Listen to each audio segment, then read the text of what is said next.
que disse para nós sobre Deus, Jesus e a caridade. E nós vamos falar sobre Jesus na era do Espírito. É um artigo do Chico Xavier sobre as galáxias, sobre Jesus e Deus. Esse artigo foi publicado na coluna dominical Chico Xavier Pede Licença no jornal Diário de São Paulo na década de 70. Na entrevista, o médium, como sempre, estava amparado por seu guia espiritual.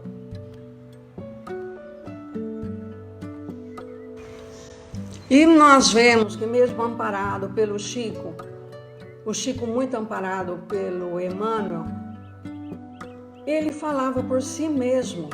E ele teve a oportunidade de nos revelar uma das maneiras pelas quais o Emmanuel lhe transmitiu seus ensinamentos. Então o Chico começa: como que nós consideramos Jesus? Um espírito de evolução suprema, não o senhor do sistema solar, mas o supremo orientador da evolução moral do planeta.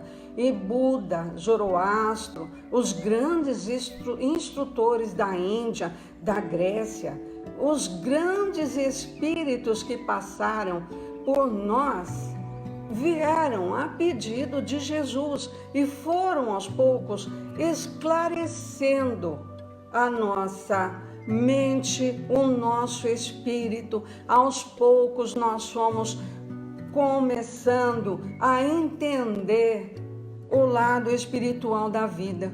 E Jesus convidou 12 apóstolos. Eram pescadores, agricultores, o Mateus era coletor de impostos, para que nós não fôssemos instruídos por anjos, porque senão nós nem entenderíamos a doutrina do Cristo. Eles eram seres humanos, frágeis como nós, portadores das suas dificuldades todas, né? Para que nós entendêssemos o que Jesus estava trazendo. Agora, do plano espiritual, eles já eram espíritos mais evoluídos do que nós, né? Então, nós temos que respeitar esses apóstolos que tiveram um momento de glória, mas com uma extrema dificuldade. E sempre há certeza em nós de que todos eles, e Jesus esteve com todos os ministros dele, espíritos de muita luz, cooperam até hoje e continuam cooperando conosco para que a gente cresça em personalidade, que a gente se consolide no plano físico. E o Chico fala: nós estamos na era do espírito, mas ainda sacudidos por grandes calamidades psicológicas dentro de nós. As nossas células se renovam constantemente no organismo, mas o nosso eu, a nossa alma, a nossa consciência, ela é a mesma, né? E a Terra também, no seu início, ela teve sacudida por grandes calamidades psicológicas, mas isso não altera a nossa visão de Deus, de Jesus. Então, o Criador, segundo o Chico está dizendo, conforme ensinam os espíritos amigos, é o Criador. Não podemos ainda ter outra definição de Deus senão a daquela que Jesus Cristo nos trouxe. Pai nosso. Pai nosso, Criador do universo. Então a força de Deus se manifestou em Jesus, de mente quase divina, para que ele pudesse realizar prodígios sob a inspiração de Deus, na plasmagem, na estruturação do mundo maravilhoso que nós habitamos. Mas nós não consideramos Jesus como Criador, com quanto respeito que nós lhe devemos.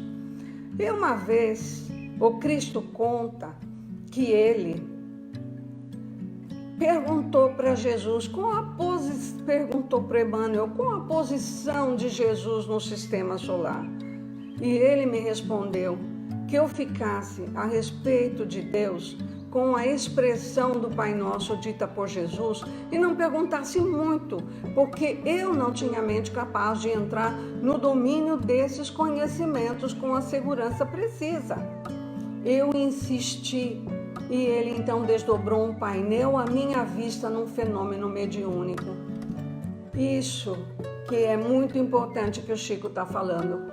Apareceu a Terra na comunidade dos mundos do nosso sistema evolutivo em torno do Sol. O nosso Sol, depois, em outra face do painel, evoluindo para a constelação, se eu não me engano, é chamado de Andrômeda. Depois essa constelação, arrastando o nosso sistema e outros, evoluía em direção a outra constelação, que eu já não tinha o nome na minha cabeça. Essa outra constelação avançava para outra muito maior dentro da nossa galáxia.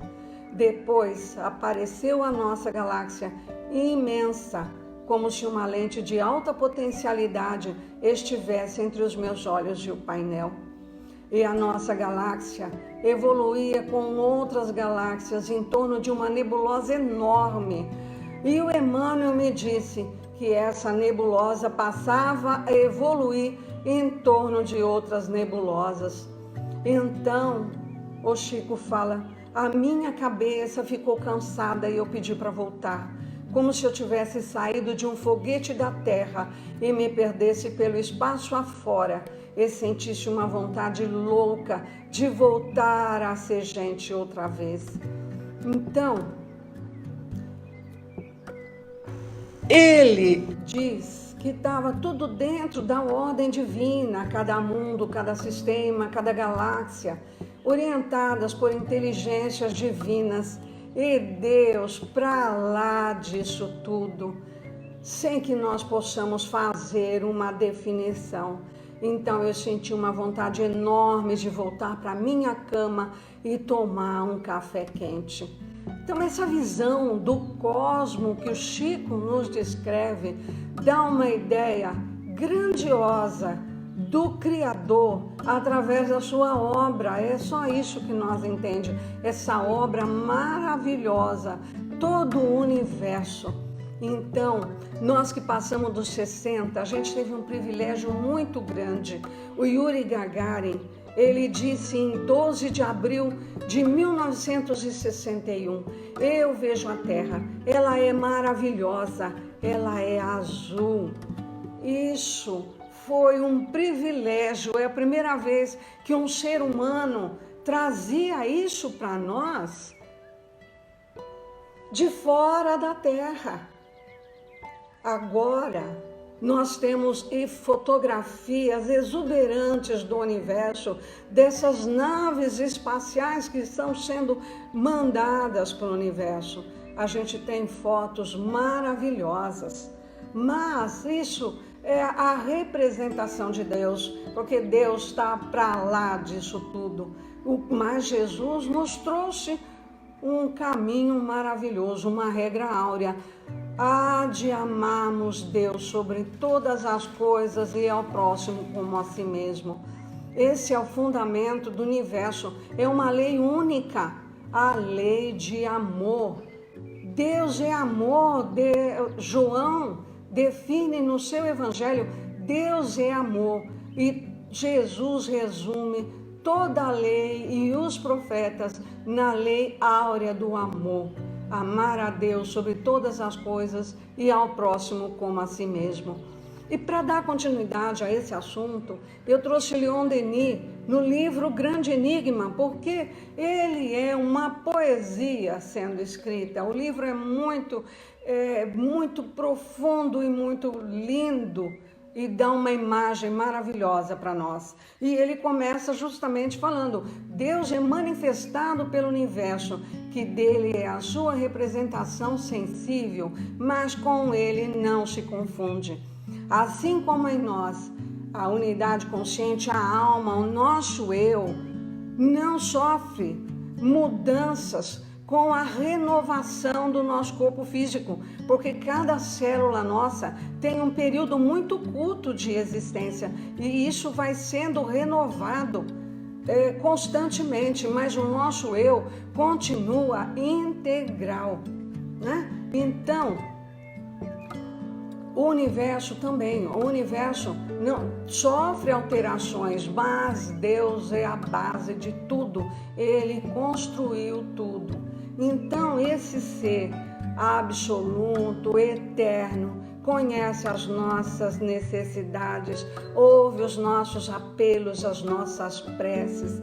Deus é sensível às nossas dores, Ele é como um imenso foco em que todos os seres, na comunhão de pensamento, na comunhão de sentimento, vêm a aurir força. Nós buscamos socorro, nós buscamos inspiração quando nós estamos passando por necessidade para sustentar nas nossas lutas, nos consolar nas nossas misérias, levantá-los em nossas fraquezas e em nossas quedas. Então, Deus não está no templo de pedra e de mármore, mas Ele está no templo eterno da natureza, nos mundos que desabrocham na superfície, nos esplendores da vida, na visão de horizontes variados, nas planícies, nos vales, nas montanhas,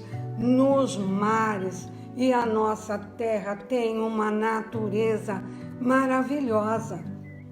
E Deus está em tudo o que nós vemos, em tudo que nós contemplamos, né? Ou à luz do dia, ou na noite, no silêncio da noite. É só a gente se recolher para ouvir as vozes da natureza.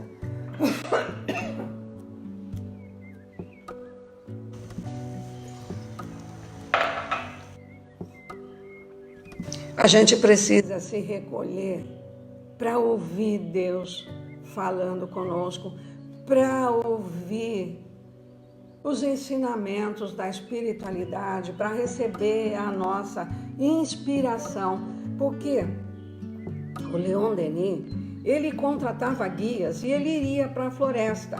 E nesse silêncio da alma, ele recebia a inspiração para as obras que ele deveria realizar.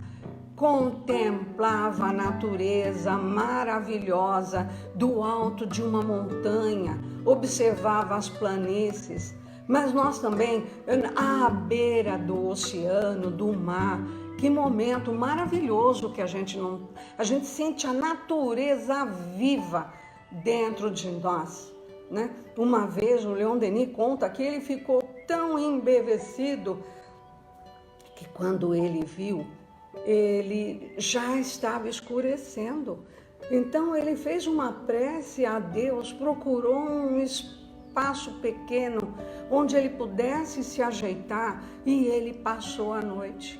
Mas ele disse que ele ficou acordado porque à noite, longe das luzes da cidade, o céu fica imenso. As estrelas parece que estão ao alcance do nossa mão. E isso é maravilhoso. Mas nós temos que ver que hoje drones trazem para nós imagens muito bonitas da Terra. Tem um programa na TV a cabo, A Terra à Vista do Alto, que tem tanta coisa linda para ver, muito bonita, né? E vamos assim, a Lagoa do Taquaral. Que delícia chegar naquelas árvores centenárias maravilhosas, né? A pedreira do Chapadão, o bosque dos Jequitibás. Não é lindo? É lindo, a gente sai de lá de alma lavada. Agora imagina no meio de uma floresta, imagina quem vai fazer trilha, os nossos amigos que fazem trilha. Mas voltando a Leon Denis, ele fala que a natureza ela foi sábia porque ela limitou a nossa percepção, a nossa sensação. Então, de degrau em degrau, ela nos conduz no caminho do saber, etapa por etapa, vida após vida. Nós vamos adquirindo lucidez, conhecimento do universo e o ser está gravitando um por um desses degraus. E a natureza não dá saltos. Todos os livros a gente lê que a natureza não dá saltos. Esses degraus representam uma longa série de séculos e Deus está dentro de cada um de nós, no templo vivo da nossa consciência. É aí o nosso lugar sagrado, onde se esconde a centelha divina. Cada alma é a irradiação da grande alma universal, uma centelha emanada do foco eterno. Mas nós ignoramos a nós mesmos e essa ignorância é a causa da nossa fraqueza e de muitos males que nós passamos. Agora vamos refletir. Jesus veio porque nós estávamos já preparados. Ele confiou no nosso potencial como ser humano, cada um de nós, ele confiou. E então, esse potencial nós já temos dentro de nós, está aí ao nosso alcance, aos poucos, mas ele está aí. E Leon Denis fala que nós, cada um de nós, temos uma obra a realizar e se resume em 3 palavras: saber, crer e querer. Saber que nós temos dentro de nós recursos incalculáveis que nós vamos conquistando aos poucos, com lucidez, com conhecimento, mas com esforço próprio e com trabalho em nossas mãos, com as nossas vivências. Nós vamos despertando para a vida. Nós temos que crer na eficácia nossa entre os 2 mundos, o mundo físico e o mundo espiritual, o mundo da matéria e o mundo do espírito.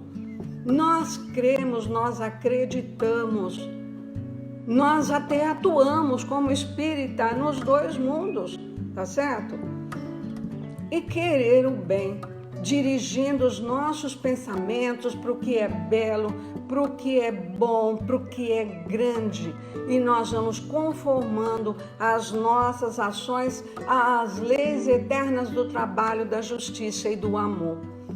E Caetano Veloso tem uma música que ele canta: a bruta flor do querer, bruta flor. É a nossa vontade que se manifesta lá no querer. Eu quero me transformar, eu quero realizar, eu quero entender. E a nossa força de vontade vai partindo para isso, né? Então é isso que nós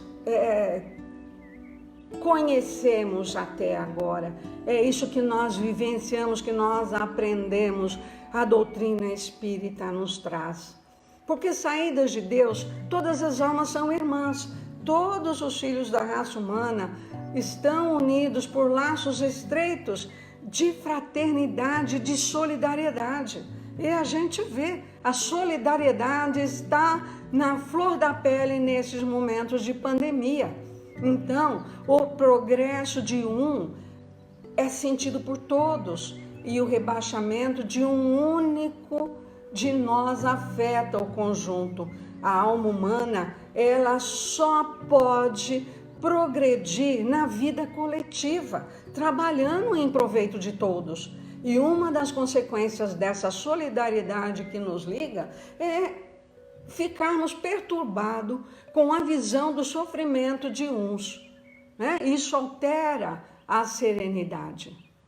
As almas evoluídas, esse sentimento de solidariedade é muito intenso, até se transformar nessa comunhão perpétua com Deus e com todos os seres. A alma pura comunga com a natureza inteira, se embriaga nos resplendores da obra infinita. Então, para as almas que se simpatizam, não existe distância. As irradiações do pensamento percorrem todas as distâncias em todos os sentidos. E aí se transmitem mensagens de espírito ao espírito por intermédio dessa vasta imensidão.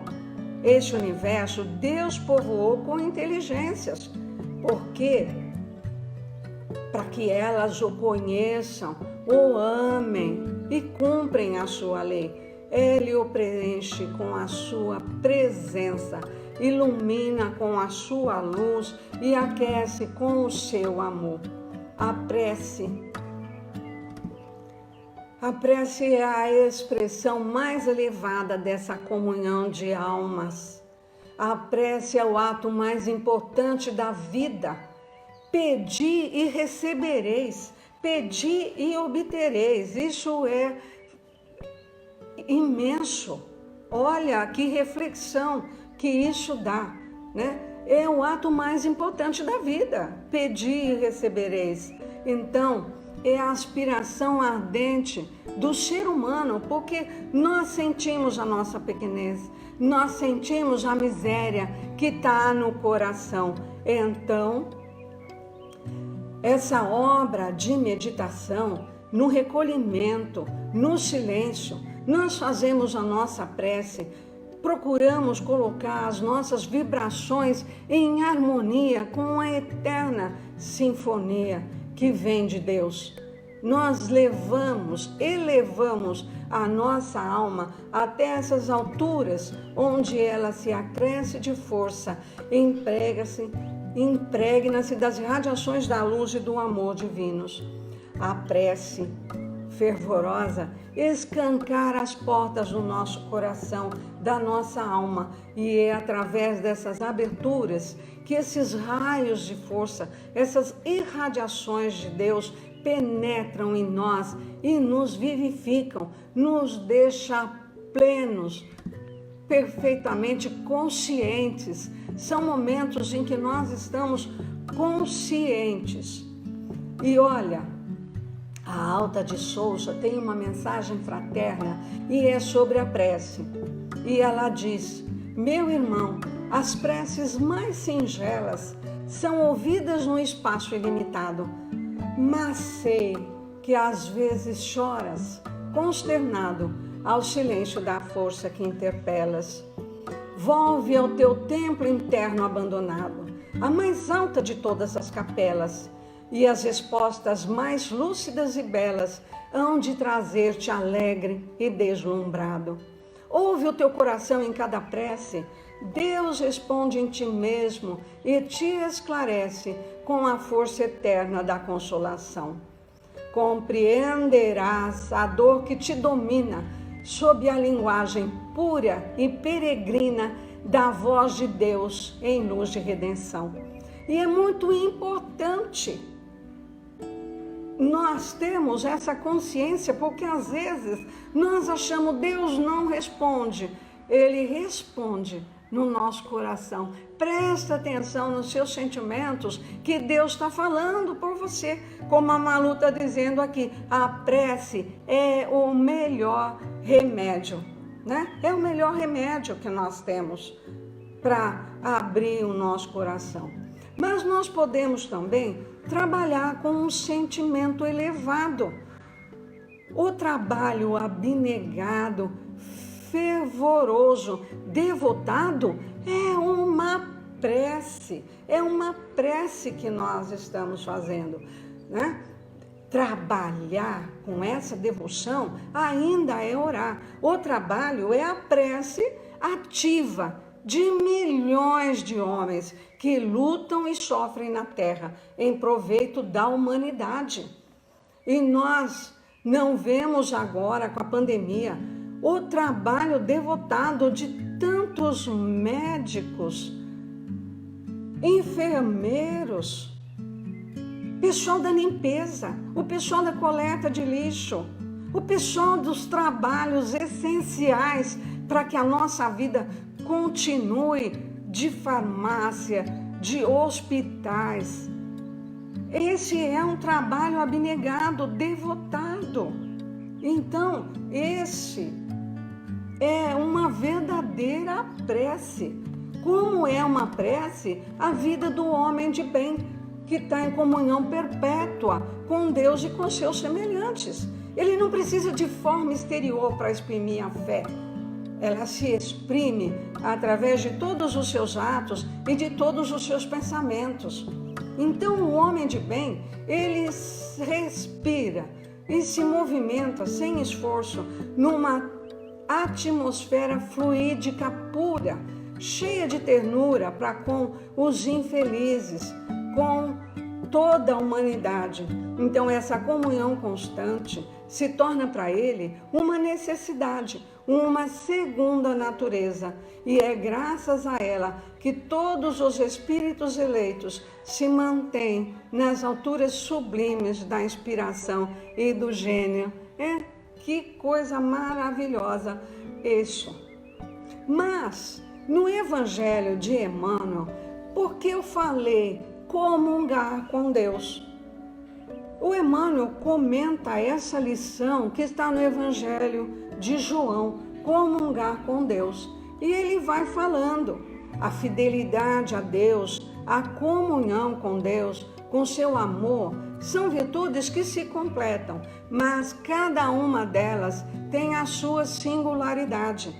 É legítima em sua expressão, mas a fidelidade, nós começaremos a ser fiéis a Deus, e a partir do momento que essa fidelidade vai se aprofundando, nós vamos entrando em comunhão com Deus. Jó foi fiel a Deus quando ele afirmou no auge do sofrimento: ainda que me mate, nele confiarei. E a história de Jó, ele era riquíssimo, ele tinha uma família imensa e viviam em grande harmonia, e ele tinha muita saúde. Então, um dia ele foi testado e ele perdeu tudo que tinha. E ele disse: Deus me deu, Deus me tirou, seja feita a vossa vontade. Aí ele perdeu a família porque eles se desentenderam, uns morreram, outros foram embora para longe dele e ele ficou sozinho. E ele falou: Deus me deu, Deus me tirou, seja feita a vossa vontade. E aí, sofrendo, já com problemas de saúde muito fortes, ele diz: ainda que me mate, nele confiarei. Ele foi fiel, mas a vida dele não termina aí. Deus fica satisfeito com o testemunho dele e devolve a ele tudo em dobro. Então ele teve o dobro de dinheiro, ele teve a família dele de volta, num simbolismo de perdão muito grande, e ele teve a saúde e viveu anos ainda depois disso, né? Então, um modelo de comunhão com Deus é Jesus. Jesus comungou de modo perfeito com o amor divino quando ele disse: eu e o Pai somos um. Eu e o Pai somos um. Ele representou Deus para nós. Ele trouxe o que Deus queria para nós. Deus nos deu o dom da vida a cada um de nós, por isso a nossa vida pertence a Ele. É exatamente isso, né? Eu e o Pai somos um. Mas Paulo de Tarso comungou com Jesus quando ele disse: já não sou mais eu quem vive, é Jesus que vive em mim. Paulo de Tarso que fidelidade a Jesus. Então, nós vamos dizer, a fidelidade precede a comunhão verdadeira com Deus e com a sua sabedoria e com a sua misericórdia. Mas nós temos outro exemplo de uma pessoa que viveu mais próxima a nós, Madre Teresa de Calcutá. Um repórter fazendo uma matéria sobre como as almas conversavam com Deus. E ele pede para conversar com a Madre Teresa e ela concede a entrevista a ele. Aí ele pergunta: ô Madre, o que a senhora fala com Deus quando reza? Ela virou para ele e falou: eu não falo nada, eu só escuto. Ele fica tão surpreso e ele fala: mas o que Deus fala para a senhora? Ele não fala nada, ele só escuta. A comunhão com Deus não precisa de palavras. A Madre Teresa de Calcutá vivia em comunhão com Deus, ela sabia o que Deus queria dela. Deus sabia o que encontrava no coração dela, já não precisava de palavras, né? Então as lutas do mundo representam essa oportunidade de nós sermos fiéis ao Criador. Fidelidade, o Emmanuel disse, é a compreensão do dever que nos cabe. E a comunhão com Deus é a aquisição de direito sagrado. Então não há direito sem dever, não há comunhão sem fidelidade. Nós concordamos com isso. Primeiro nós somos fiéis. Essa fidelidade, ela aprofunda tanto que nós entramos em comunhão com Deus. Mas para o homem receber essa herança divina, vocês concordam comigo que o caminho é o nosso aperfeiçoamento individual? Porque Jesus representou ao mundo o estado de verdadeira comunhão com o Pai. De todos os missionários que já vieram, a dele foi a mais perfeita comunhão.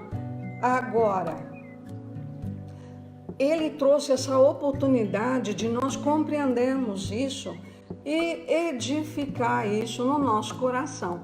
E se nós confiamos em Jesus, é porque nós sabemos que apesar de todas as nossas quedas em existências sucessivas, o Cristo espera dos homens e confia no nosso porvir, confia no nosso futuro.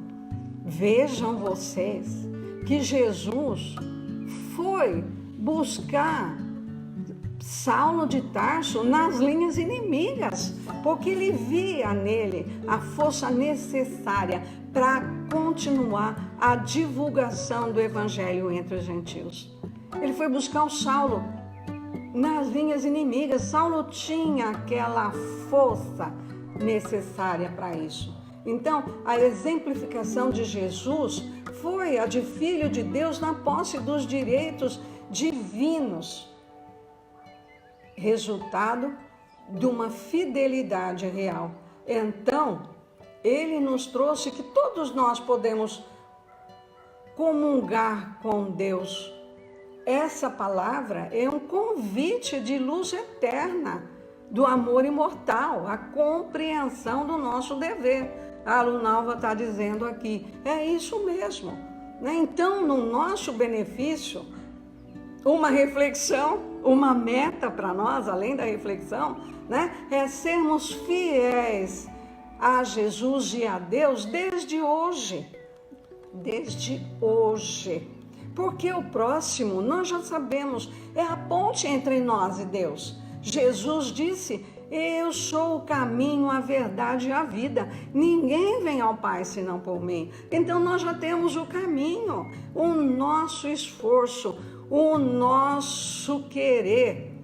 E o Marco está dizendo, Jesus buscou Saulo, mas ele tem buscado a cada um de nós. Nós temos que enfrentar os nossos desafios, não é, Marco? Agora, Malu está fazendo outra reflexão. Jesus confia em nós, nós confiamos nele. Se nós confiássemos nele, nós estaríamos vivendo muito melhor. Não teríamos tanta miséria no nosso coração. Teríamos uma fé mais forte nesse momento, né? Agora, o Evangelho fala, fora da caridade não há salvação. Esse é o ensinamento moral que contém a destinação dos homens, tanto na terra quanto na espiritualidade. Todas as almas criadas por Deus, encarnada ou não, sabe que fora da caridade não há salvação. E na questão 886 do Livro dos Espíritos, o Kardec pergunta, e quanto mais nós estudamos Kardec, mais nós entendemos a profundidade da pergunta. A maneira que o Kardec pergunta é fabulosa. E ele diz, qual o verdadeiro sentido da palavra caridade, como entendia Jesus? A resposta dos Espíritos não se fez esperar. Benevolência para com todos, indulgência para com as fraquezas alheias e perdão das ofensas. Existe a caridade material e é extremamente necessário ajudar um irmão a se alimentar, mas a caridade moral é a verdadeira caridade. Essa é a regra perfeita de relacionamento com os outros seres humanos. E, em palavras de vida eterna, existe uma lição. Existimos. Vim para que tenhais vida e vida em abundância. Não é? A Sônia está dizendo, nós seríamos eternos pedintes. Eu vim para que tenhais vida e vida em abundância. Jesus fala para nós. E o Emmanuel vai explicando isso. Existem as criaturas saídas do hálito do Criador. A pedra existe, a planta existe, o animal existe. Existem almas nos mais diversos degraus da evolução. Mas o que o Emmanuel está trazendo para nós é muito importante. Isso dá um fecho a tudo que nós falamos até agora. Em sentido espiritual, no entanto, viver é diferente de existir. E ele explica, porque a vida é a experiência digna da imortalidade. A vida é a experiência digna da imortalidade. Olha a profundidade que tem isso. E ele explica.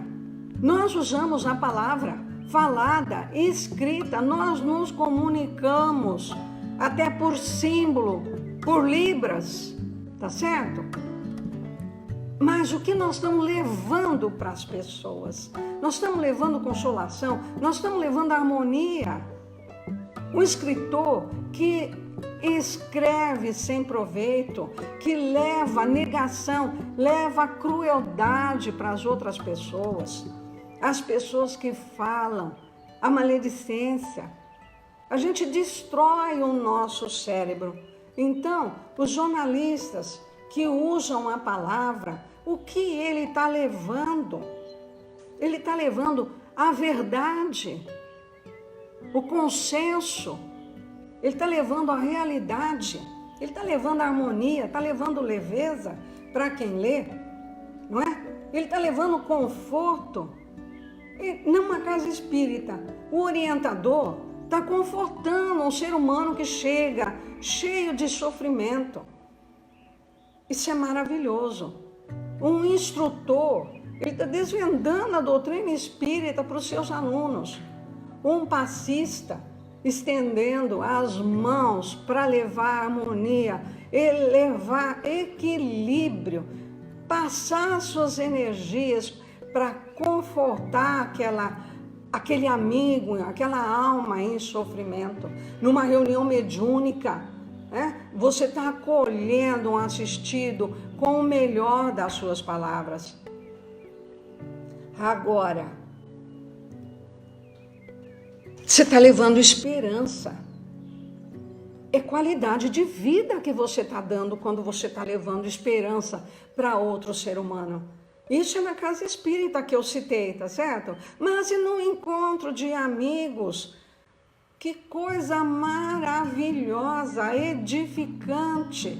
A gente sempre pode elevar a vibração da conversa, levando ela para altos horizontes da vida, né? Então, tem pessoas, o Emmanuel fala, que aniquila as horas, eles estão falando a esmo, né?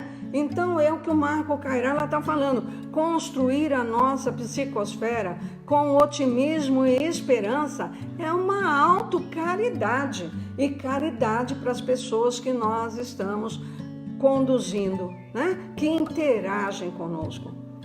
A Sônia está dizendo, um pastor conduzindo o seu rebanho. É isso que é.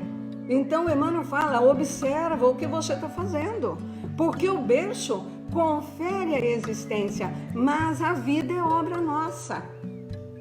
Então, vamos pensar antes de usar a palavra. Numa rede social, a rede social não é lixo. A rede social é para a gente acompanhar a vida dos nossos amigos, para que eles acompanhem as nossas.